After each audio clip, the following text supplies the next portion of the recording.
No, con anticipo. Tampoco debe tener el logo de la Asociación de Abogados. Buenas noches, mi nombre es Javier Murillo, soy profesor en la Facultad de Derecho de la Pontificia Universidad Católica del Perú y en la Facultad de Derecho y Ciencia Política de la Universidad Nacional Mayor de San Marcos. El día de hoy les vamos a traer un video acerca de los Simpsons y el derecho, específicamente el capítulo 18 de la temporada 7, titulado El día que murió la violencia.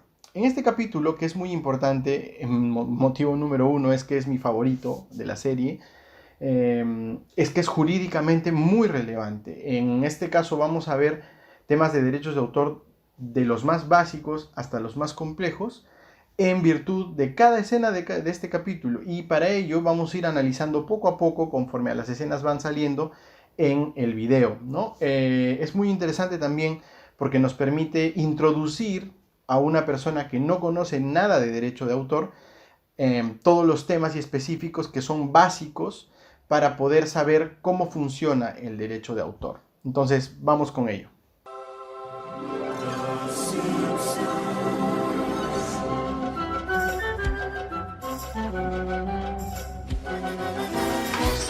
En este episodio, por el 75 aniversario de Tom y Daly, esta ficción creada dentro de la ficción de Los Simpsons, se organiza un gran desfile.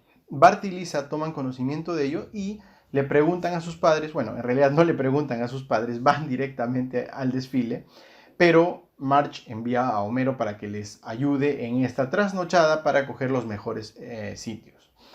Sucede que se quedan dormidos y se arma un estrado frente a ellos, no pueden ver de cerca el desfile.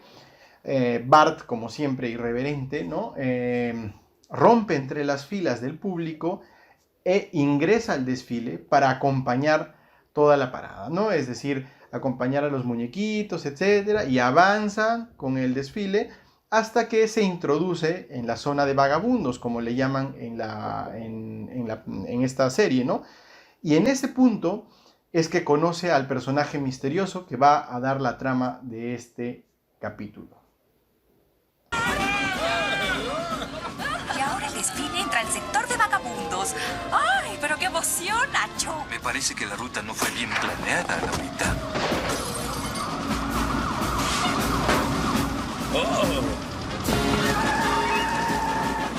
¡Espérenme! ¡Fuera de mi barrio, parásito sin talento! Tenga respeto, señor. Ese hombre creó a Tommy y a Daly. Él no creó a Daly, fui yo. ¿Eh? Me robó el personaje en 1928. Cuando fui a quejarme me echó a patadas de su oficina y me lanzó un yunque. En esta parte comienza el grueso jurídico, la parte importante, ¿no? Me robó el personaje. Claro, estamos ante un típico caso de lo que comúnmente conocemos como plagio, ¿no? Cuando una persona roba la idea expresada de otra persona y la hace pasar como suya, ¿no? Primer apunte, no solamente se protegen las obras completas, sino también las partes de las obras, los capítulos, los títulos o adicionalmente también los personajes, ¿no? En la Ley de Derecho de Autor peruana, el artículo 7, por ejemplo, dice que se protegerá el título de la obra cuando éste tenga originalidad, que vamos a ver luego de qué trata la originalidad, pero cuando sea lo originalmente suficiente para ser protegible, ¿no? En este caso, esta norma se puede aplicar analógicamente para proteger, por ejemplo, objetos y otros elementos de una ficción. Adicionalmente también podemos ver que muchos de los elementos que normalmente se protegen como partes de una obra pueden ser protegibles por otras áreas de la propiedad intelectual, como por ejemplo el diseño industrial o, por ejemplo, también los signos distintivos, ¿no? Hay muchos personajes que son protegibles a través del registro marcario y en la normativa de las marcas, que en el Perú es la decisión 486 de la Comunidad Andina, existe una prohibición específica, que es replicada también obviamente en muchos ordenamientos, por las cuales no se puede registrar como signo distintivo, como una marca, un personaje protegido por derechos de autor en la normativa y la legislación de autor, ¿no? Entonces hay estos nexos entre las diversas áreas y esto es uno de los puntos básicos de la enseñanza y obviamente del análisis del derecho de autor, la conexión con otras áreas de la misma propiedad intelectual, ¿no? Entre derecho de autor y el derecho marcario existe esta mutua conexión, ¿no? El artículo 4 de la Ley de Derecho de Autor peruana también nos señala que, ojo, entre una creación protegida por derecho de autor y una creación tratada de registrar o registrada a través del sistema marcario, va a primar siempre la de derecho de autor. ¿Por qué? Porque la creación se protege con el solo hecho de haber creado o realizado, expresado una obra o una parte de una obra artística, ¿no? Artística, científica o literaria, como vamos a ver. ¿Usted inventó a Dali, el Dali de Tommy Daly? ¡Claro! Yo inventé el concepto de la violencia en los dibujos animados. Antes lo único que hacían los personajes era tocar el ukulele. Yo lo cambié. Bueno, no dudo de usted, pero no sé cómo terminar la frase. Esto que menciona acerca de la protección de la idea del género violento de los dibujos animados en el cine, en la televisión, es un tanto impreciso jurídicamente. Lo que sucede es que existe una prohibición o una exclusión, vamos a denominarle, de protección de las ideas. Lo que sucede es que no se puede otorgar el monopolio de un género o de una idea específica, abstracta, a una persona, porque devendría muy costoso para la propia finalidad del derecho de autor, que es proteger las creaciones e incentivar las creaciones de más personas. Imaginémonos que se protege, no sé, la idea de una historia romántica y no podríamos tener las diversas películas que existen sin pagarle al primero que hizo la historia romántica. Igual en este caso, ¿no? De darle protección monopólica de derecho de autor a una persona sobre el género de violencia en los dibujos animados, no podríamos tener los Happy Tree Friends, no podríamos tener South Park, no podrían matar a Kenny. O sea, tendríamos un medio de entretenimiento en el cual al cual se le tiene que pagar para poder utilizar la violencia en el cine y la televisión. Es completamente una frase coloquial que él señala como que él inventó. En principio no es inventar, ¿no? Él creó la violencia en los dibujos animados, pero esto no es que sea protegible. El artículo 9 de la Ley de Derecho de Autor peruana señala expresamente que está prohibido o excluido otorgar protección sobre las ideas, ¿no? ¿Crees que estoy mintiendo? Dali, el ratón de la suerte en Locura en Manhattan. El primer dibujo animado de Dali. Y fue hecho por mí, Chester J. Lamplick. Consigue un proyector de hace 80 años y te lo probaré.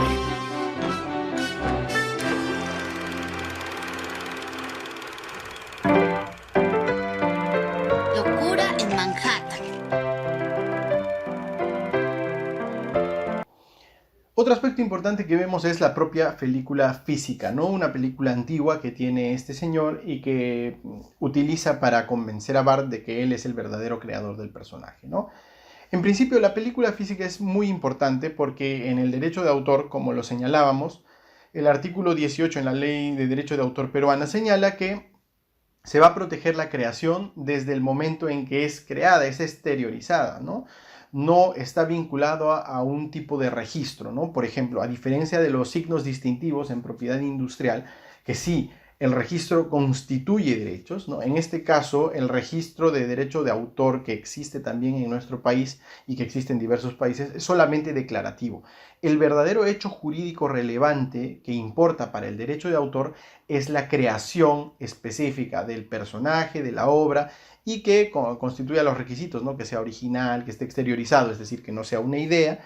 Y específicamente también se señala, ojo, y es muy importante hacer la abstracción aquí, que en el artículo 3 de la Ley de Derecho de Autor se señala que se protege con independencia del objeto material sobre el cual recae la obra. Es decir, no es necesario tener una serie de copias, no basta con la copia original o con una copia específica del trabajo para demostrar la antigüedad. Ahora el tema es cómo demostramos la antigüedad. Usualmente se da fecha cierta a estas primeras copias.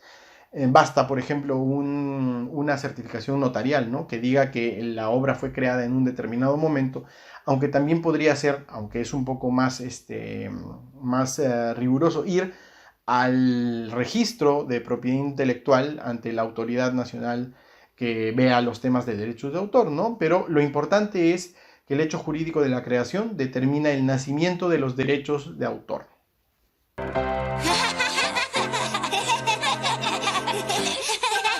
Bien.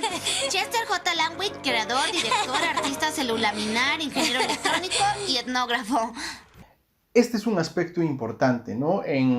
Vemos en la película que se proyecta que está la marca del copyright, este círculo con la C, ¿no? En principio, en la legislación norteamericana se exigía colocar esta seña para determinar el copyright, era un requisito, ¿no? Sin embargo, en nuestro ordenamiento, y como hemos dicho, concordante con que los derechos nacen con la creación, no es algo tan relevante, pero la ley sí prevé una presunción. Se señala en el artículo 11 de la Ley de Derecho de Autor peruana, por ejemplo, estoy seguro que también existen otras legislaciones, que se va a presumir autor a la persona natural que figure en la copia física de esta obra, ¿no? En el aspecto físico exteriorizado, material, en donde se haya colocado el símbolo y el nombre de la persona natural, ¿no? Esto salvo prueba en contrario, es decir, si es, por ejemplo, una colocación de créditos que no corresponde, se puede probar en contra. Pero la ley le da esto muy importante a los autores para que en un principio, cuando por ejemplo se edita un libro, se coloque el copyright. Cuando se haga una copia física de un CD, una película, música, etc., se coloque el copyright con la marca, ¿no? En nuestro caso el derecho de autor específicamente otorgado, ¿no? Todos los derechos reservados que siempre observamos es parte de esto. Todos los derechos reservados se coloca precisamente para hacer funcionar esta norma que es prevista en el ordenamiento para dar una herramienta más a los autores de distintas obras en distintos formatos. No puedo creerlo. Ese sí es Dalí. Usted lo inventó. Cuando vean esto será rico y famoso.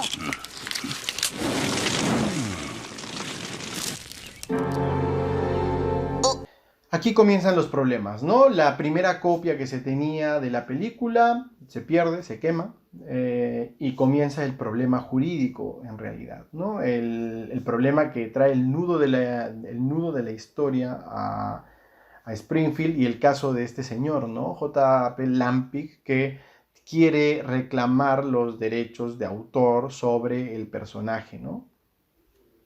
Increíble que sea un despacho legal. Bien, señores, acepto su caso, pero necesito $1000 como anticipo. ¿$1000? Su anuncio dice que no pide anticipo. Trabajos a prueba, no anticipo. Vaya, creo que lo imprimieron mal. ¿Trabajos a prueba? No, con anticipo. ¿Entonces no trabaja a prueba?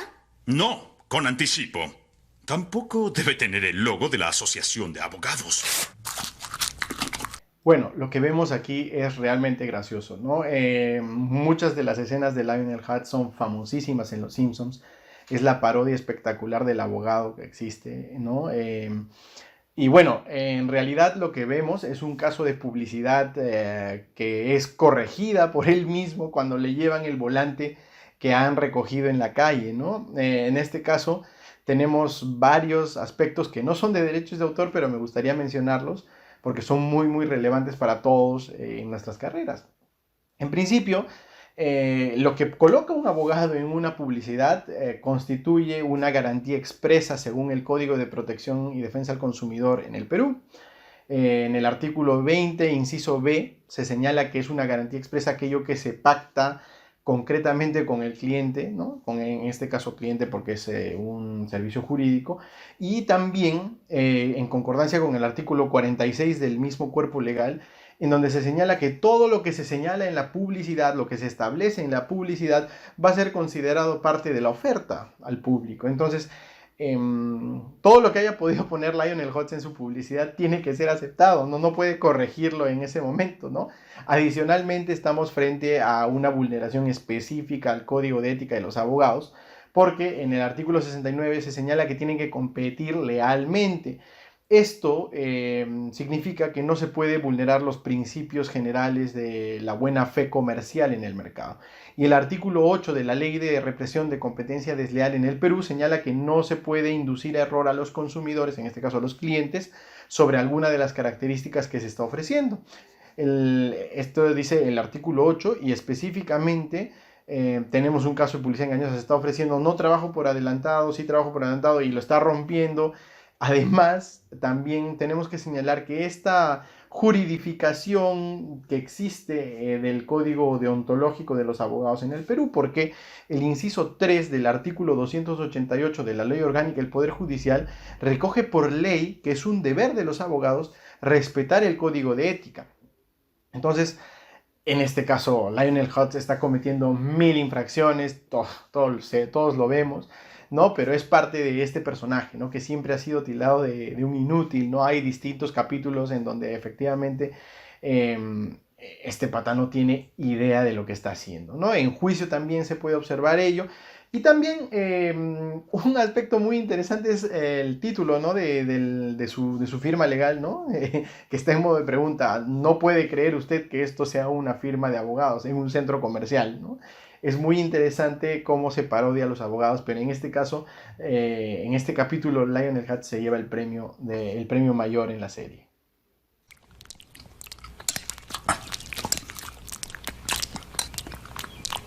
Yo sabía que te conocía. Te di un plato de avena en 1947 para que pintaras mi cocina y nunca la terminaste. Esa avena estaba rancia. ¡Píntame la cocina! ¡Oblígame! ¡Miserable vejete ahora! En este caso hay un tema civil, ¿no? Que no vamos a detallar mucho, pero hay un incumplimiento de contrato, ¿no? Por unos pasteles o una avena, el otro se compromete a pintar la cerca del abuelo Simpson, Dave Simpson, ¿no? Y al final, después de no sé cuántos años, en realidad muchísimo, seguro ya prescribió y todo, pero le trata de exigir el cumplimiento de la obligación de este contrato, ¿no? Es algo muy gracioso porque también vemos un tema de incumplimiento de obligaciones y de un contrato en específico. Un vagabundo demanda al rey de los dibujos animados. Consiguió dinero para abogado con una familia. Prueba. El barco de Daly, 1928. El primer dibujo animado de Tommy y Daly. Y los créditos dicen claramente escrito, dirigido y creado por Roger Myers. Música Roger Myers y George Gershwin. Producción Roger Myers y Joseph P. Kennedy. Derechos de autor de 1928 de Roger Myers. Aquí se ve el Exhibit A, ¿no? La prueba número 1A, ¿no? En este caso se puede ver que estamos en un caso civil en una corte de los Estados Unidos, ¿no? A diferencia de lo que sucede en el sistema norteamericano, ¿no? Y de hecho, sea de paso, es muy curioso porque esto es la declaración final, ¿no? Cuando ya uno está terminando y esto es sagrado en el sistema norteamericano, no es que se pueda interrumpir una declaración final. En este caso es algo muy gracioso porque el juicio es muy rápido, pero no estamos ante este supuesto aquí en el Perú, ¿no? En el Perú, si bien existe previsto en la Ley de Derecho de Autor que uno puede acudir a una o a otra vía, el grueso de casos que van sobre derechos de autor siempre suelen ir a una entidad administrativa que es el Instituto Nacional de Defensa de la Competencia y Protección de la Propiedad Intelectual, más conocido como INDECOPI, ¿no? Es un ente administrativo que maneja todo el tema a través de los procesos administrativos sancionadores en casos de infracciones a los derechos de autor, ¿no? En este caso, en el Perú, el procedimiento se rige por el texto único ordenado de la Ley de Procedimiento Administrativo General, además del Decreto Legislativo 1033 que rige toda la actividad funcional del INDECOPI y algunas disposiciones del Decreto Legislativo 807. ¿Qué sucede, no? En este caso, el INDECOPI ve los temas, como señalábamos, en procesos administrativos y no puede, tiene algunas limitaciones. Que ya podrían estar muy bien en reforma por la importancia que tiene el INDECOPI en el ordenamiento peruano, porque, por ejemplo, no pueden otorgar resarcimientos, ¿no? No pueden otorgar resarcimientos por daños porque están limitados por ser parte del poder ejecutivo, no parte del poder judicial. Entonces, esto siempre fuerza a que se acuda siempre a la vía judicial para exigir resarcimientos, pero por las demoras y trámite engorroso que tiene el proceso judicial, usualmente todos llegan a ir siempre al proceso administrativo, ¿no? Ahora, hay una excepción. Cuando hay una infracción y hay una consecuencia patrimonial, que es no haber percibido lo que se debió percibir por la licencia o regalías sobre el uso de una obra, hay lo que se denomina las las remuneraciones devengadas. Y estas remuneraciones devengadas constituyen en algo que con la práctica el INDECOPI lo ha ido otorgando en muchas ocasiones, pero en realidad consisten en resarcimientos por lucro cesante. Es un tema a revisar, pero esperemos que pronto se regularice a través de la reforma de las competencias y funciones del INDECOPI, ¿no? Pero por lo tanto, en este punto lo importante es señalar que no estamos ante un proceso civil, sino estamos ante un proceso administrativo sancionador en la mayoría de sus veces. También verán el nombre del señor Myers y la leyenda de sus derechos en los dibujos originales de los miembros de la familia de Tommy Daly. El oso latoso, la cabra enojona, el zorro flatulento, el rico tío esqueleto y el perro comelón. La película de mi cliente es más antigua que todo eso, señoría. ¡Ah, sí! ¡Se me olvidaba! Su famosa película, la que fue destruida antes del juicio, de la que no se encontró ninguna copia. Claro, esa película... Sí, ¿no tiene una copia? En este punto también observamos una diferencia entre el proceso civil y el proceso que se lleva aquí en el proceso administrativo sancionador, ¿ya? Lo que sucede es que en el proceso civil uno expone sus cartas desde el inicio. Hay una etapa probatoria, es decir, una etapa en la cual uno tiene que exhibir las pruebas, presentar las pruebas que tiene para sustentar su posición, ¿no? Los medios de prueba sirven para tus alegaciones. En cambio, en el proceso administrativo sancionador, el tema es distinto, ¿no? La administración es quien investiga y quien sanciona la posible infracción a una garantía que es la protección de la propiedad intelectual, ¿no? Y como es de interés público esta protección, se deja libremente la presentación de la prueba durante todo el procedimiento administrativo hasta el fin de la instancia, es decir, hasta antes de la presentación de la resolución que pone fin a esa instancia o que pone fin a la vía administrativa, se pueden presentar los medios de prueba con libertad. En principio, en la primera instancia administrativa se pueden presentar de largo. En la segunda instancia ya tiene una limitación porque si no lo presentaste en la primera ya no, porque en la segunda solamente se discuten los errores que pueda haber en la primera instancia, ¿no? En este sentido, el artículo 172 del texto único ordenado de la Ley de Procedimiento Administrativo General señala que la presentación de pruebas y medios probatorios es libre. Ahora bien, algunos de los órganos, precisamente del INDECOPI, han establecido que se deba frenar la presentación de pruebas en vista de que ya se va a emitir una resolución, ¿no? Específicamente en los casos de derechos de autor y algunos de distinta índole dentro del INDECOPI, como protección al consumidor también, se está poniendo un límite a la presentación de pruebas para que no, justo cuando va a salir la resolución, se presenten medios de prueba para alargar la salida de la resolución, porque obviamente tendrían que tomarse en consideración. Para evitar eso, se está poniendo un límite, pero es la diferencia entre el proceso civil y el proceso sancionador administrativo que tenemos, en donde se ven los temas de derechos de autor en nuestro país. Roger Myers no creó ninguno de esos personajes, los robó todos. ¿Cómo es posible?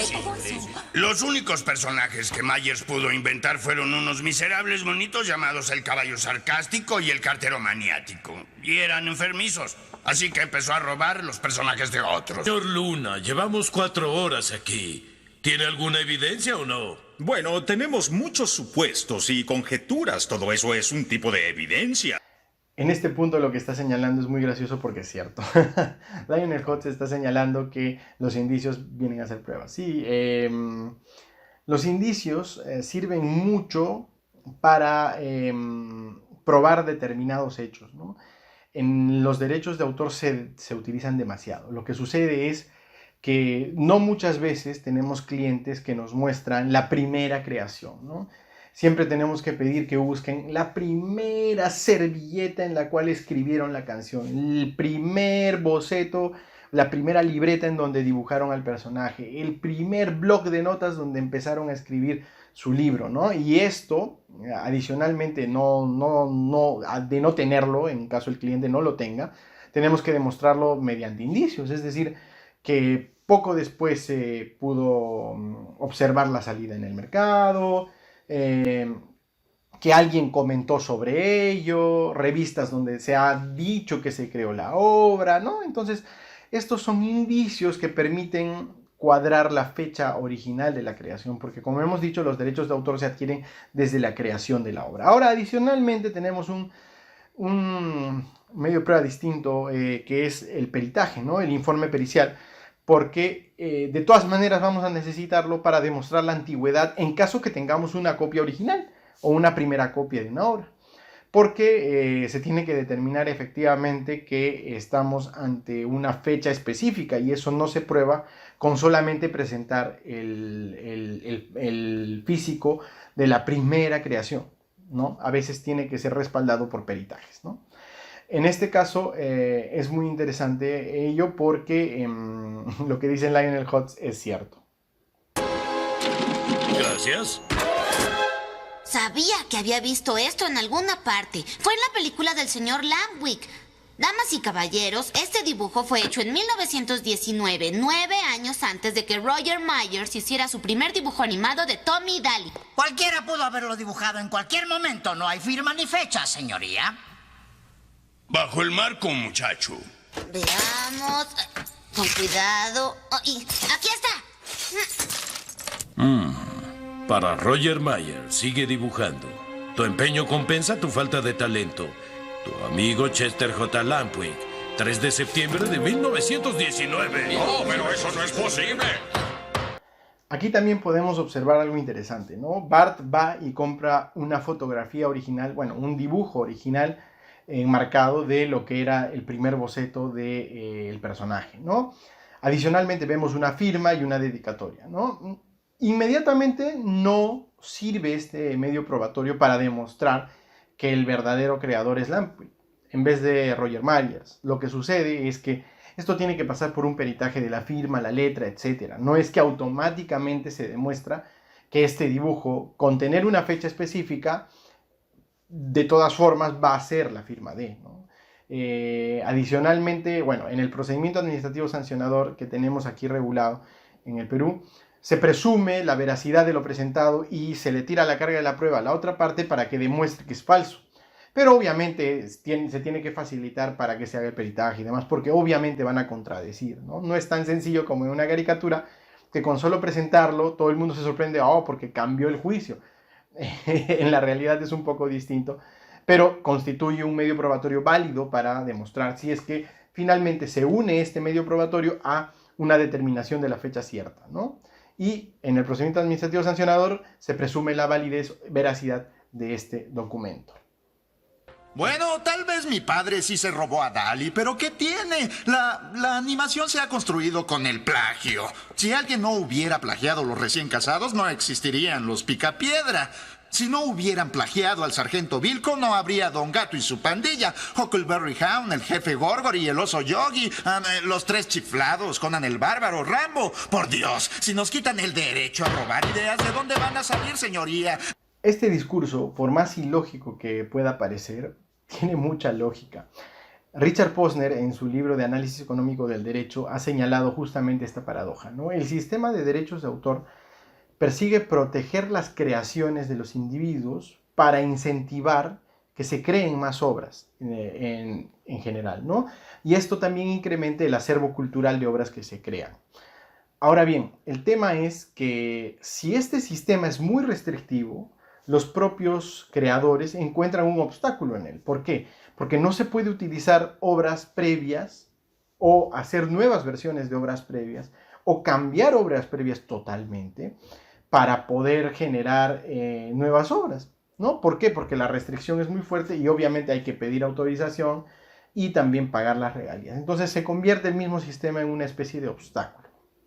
Ahora bien, no toda copia es ilícita. existe lo que se llama también la inspiración, ¿no? Si tomamos una obra previa y nos inspiramos y generamos una otra obra distinta, tenemos que esto solo es inspiración y ya está, ¿no?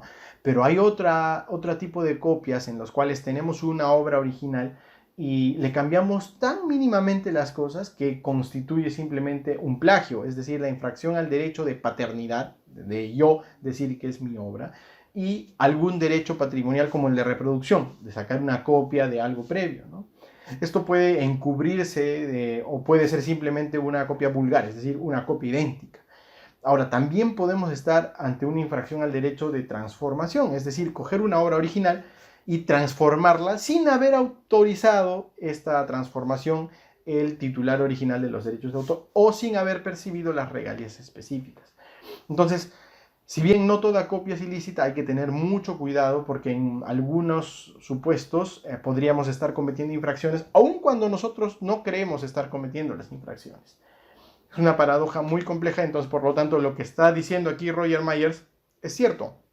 El mismo Tommy Daly en la realidad es una copia parodiada, como vamos a ver luego la parodia, de Tom y Jerry, ¿no? Entonces hay que ver muy bien porque, vamos, no vamos a decir que esto es un plagio, obviamente, porque esto es Tommy Daly y Tom y Jerry era otra cosa, pero tenemos que determinar hasta dónde va a llegar la creación y que esto no sea la protección, perdón, y esto no sea un obstáculo para el propio creador, ¿no? Oigan, ¿quién pudo dejar esta basura en la escalinata del Congreso? Not garbage. I'm an amendment to be, yes, an amendment to be, and I'm hoping that they'll ratify me.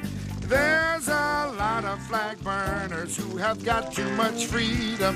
I wanna make it legal for policemen to beat them, cause there's limits to our liberties. At least I hope and pray that there are, cause those liberal freaks go too far.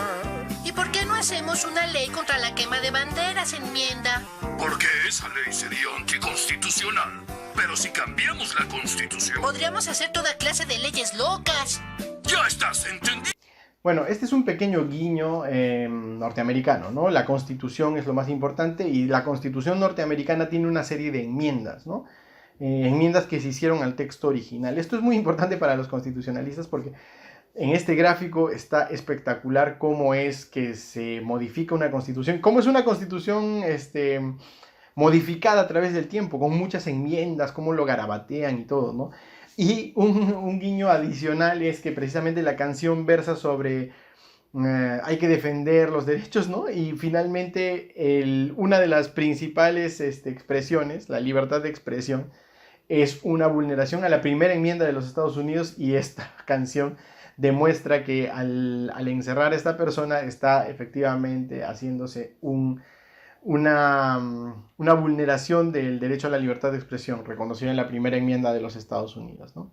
Hola, niños. Hola, Chester. Oye, ¿financiarías más dibujos animados? Tendrías más regalías. Tengo mucho dinero. No soy codicioso. Mientras tenga salud, mis millones de dólares, mi casa de oro, mi autocohete, no necesito nada más. Bueno, pero... No acepto. Lo que podemos observar es que luego del juicio, Lampwick se arma de dinero, ¿no? Y es muy gracioso porque le cambia la vida, ¿no? Es lo opuesto a lo que hubiera pasado con el papá de Miguel si se le hubiera reconocido los derechos, ¿no? En la película Coco. En este caso, esto nos ayuda a diferenciar que existen dos tipos de derechos de autor, ¿no? Los derechos morales, que son aquellos que están más pegados a los derechos personalísimos, que son de carácter moral, es decir, por ejemplo, el derecho a ser nombrado autor de una obra específica. Y por otro lado, tenemos los derechos patrimoniales, que son todos aquellos que hacen funcionar el sistema de derechos de autor en base a la necesidad de que un tercero para utilizar una obra tenga que pedir la autorización y por otro lado que lo vaya a utilizar siempre y cuando sea pagando unas regalías, ¿no? También puede el titular no necesitar, no querer las regalías o hacer un descuento, pero En sí, el sistema funciona en base a este incentivo que generan los derechos patrimoniales, como el de reproducción, de transformación, distribución, entre otros. Es una cláusula abierta, como se puede saber en la norma, ¿no? Pero esto es lo importante, ¿no? Hay casos de derechos de autor que duran años, casos de propiedad intelectual, no solamente derechos de autor, sino también, por ejemplo, patentes, que duran mucho, mucho tiempo. Y esto, efectivamente, genera en nosotros que veamos la importancia, ¿no? Como una persona que puede ser vagabunda al inicio de un capítulo de Los Simpsons, termina siendo una persona rica con un coche cohete, con una casa de oro, ¿no? Pero las regalías y el sistema de derecho de autor está pensado en eso, ¿no? En retribuir al autor para conseguir esa cantidad para poder sobrevivir, ¿no? Pero es importante verificar que existen dos tipos de derecho y que los derechos patrimoniales son muy importantes para el sistema. Jurisprudencia de animación, Ley de Derechos de Autor 1918 a 23. Lo que podemos ver aquí es a Bart y Lisa estudiando dos libros, ¿no? Jurisprudencia de animación legal y copyright de determinados años. Lo que sucede en este punto es que es importante determinar que en el sistema del copyright norteamericano, en el sistema legal norteamericano, todo se basa en la fuente de derecho primaria, que es la jurisprudencia. En cambio, aquí en el Perú, en los sistemas romanos, germánicos en general, lo que se utiliza es más las normas y luego acudimos a la jurisprudencia. Entonces, en este caso, la fuente principal para los casos de derechos de autor son la Ley de Derecho de Autor y también la decisión 351 de la Comunidad Andina, que son las dos normas que se aplican principalmente en los procedimientos administrativos en donde se ven las infracciones a los derechos de autor. También debemos decir, ojo, que no solamente se ven las normas, sino también la jurisprudencia. Hay casos emblemáticos en los cuales el tribunal del Indecopi resuelve un aspecto determinado y hay incluso un precedente de observancia obligatoria, como aquel en el cual se delimita qué significa la originalidad para el sistema de derecho de autor en el Perú, ¿no? El caso Agrotrade Infutexa de 1998, muy antiguo, pero que sigue vigente hasta la actualidad.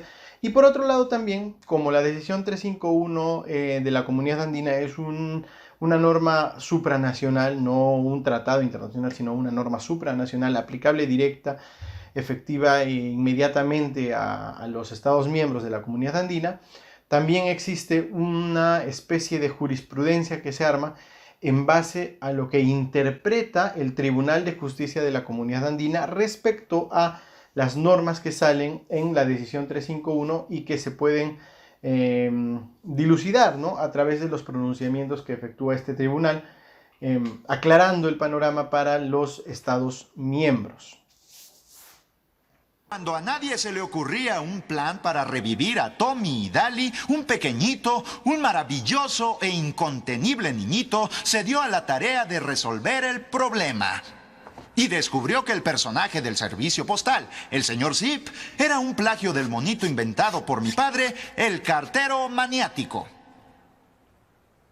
Así que el gobierno me dio una enorme compensación monetaria. Esto es muy gracioso, ¿no? Se obtiene una compensación por parte del Estado por una infracción a los derechos de autor, ya también cometida en contra Roger Mayer Sr., el papá de este señor, ¿no? En este caso, lo relevante para el derecho de autor es que el Estado también puede ser titular de derechos de autor, pero no va a ser autor jamás. ¿Por qué? Para ser autor se requiere ser persona natural, es decir, la creación tiene que ser hecha por una persona natural. El Estado como persona jurídica puede ser titular de los derechos de autor, titular derivado, es decir, que va a obtener titularidad de los derechos de autor porque uno de sus empleados o porque un funcionario público pactó en un contrato o porque la ley presume ello, que hay una cesión de los derechos de autor a esta entidad del Estado, una persona jurídica, y esto también sucede con distintas empresas o asociaciones u otras personas jurídicas, ¿no? Esto me lleva a señalar que el artículo 10 de la Ley de Derechos de Autor señala efectivamente que puede tener titularidad derivada distintas personas al autor originario, pero siempre teniendo en cuenta que el autor va a tener que ser una persona natural, siempre, siempre, siempre, porque quien efectúa la labor creativa, o sea, quien crea, quien genera este hecho jurídico relevante para el derecho de autor, siempre va a ser una persona natural. Y los estudios Tommy y Daly vuelven a trabajar. Gracias a ti, Lester. ¿Qué demonios está pasando? No sé, pero parece que ahora tienes algo de competencia. Gracias, amigos, pero no habría podido hacerlo sin la ayuda de mi inteligente hermana Eliza. En este caso, los Simpsons cierran este capítulo con un broche de oro, ¿no? Una parodia dentro de una parodia. Vemos que hay dos personajes, que son Lester y Eliza, ¿no? Que son típicamente una parodia de una parodia, es decir, una parodia de los personajes que están dentro de la ficción de los Simpsons. Es decir, una parodia del personaje de Bart y una parodia del personaje de Lisa, ¿no? Y esto lo hace el creador de los Simpsons para dar como que un tono sarcástico más a la figura, ¿no? Los Simpsons siempre paran haciendo parodias de películas, de personajes, de obras y de otros aspectos literarios, creativos, artísticos. ¿Qué es la parodia? La parodia es una de los límites y o excepciones que tiene el régimen de derecho de autor previsto respecto a la protección que señalábamos. Existe un interés público fijado en la Constitución, que es el artículo 2, inciso 8, la libertad de creación artística, ¿no? Y la protección de los derivados, de la propiedad de sus derivados, ¿no? Que viene de muy antiguo, está repetido desde las constituciones más antiguas que tiene el Perú y proviene también de la Constitución norteamericana, que tiene específicamente esta facultad del Congreso de proteger al creador de obras y al inventor de inventos, ¿no?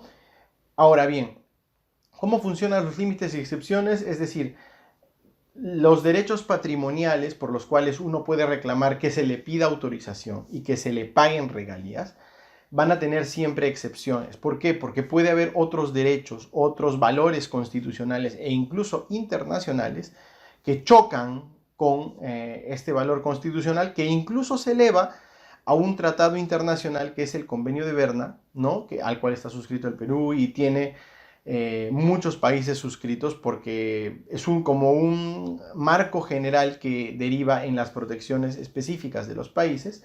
Y también se ha llegado a señalar que el artículo 27 de la Declaración Universal de Derechos Humanos tiene también una regulación sobre el derecho de autor, ¿no? La protección de las creaciones.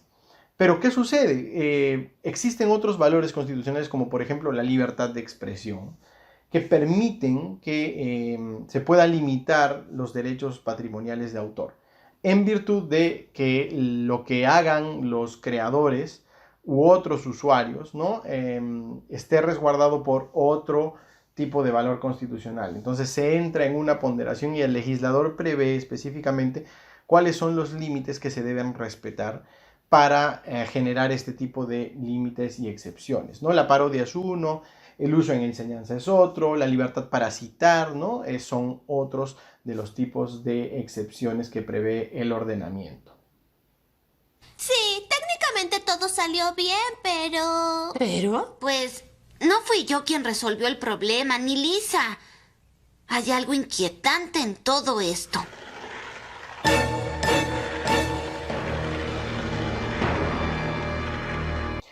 Bueno, con esto concluye el episodio. Es un episodio muy interesante, ¿no? Es de mis favoritos. En realidad es mi episodio favorito. Lo he visto unas 50 veces.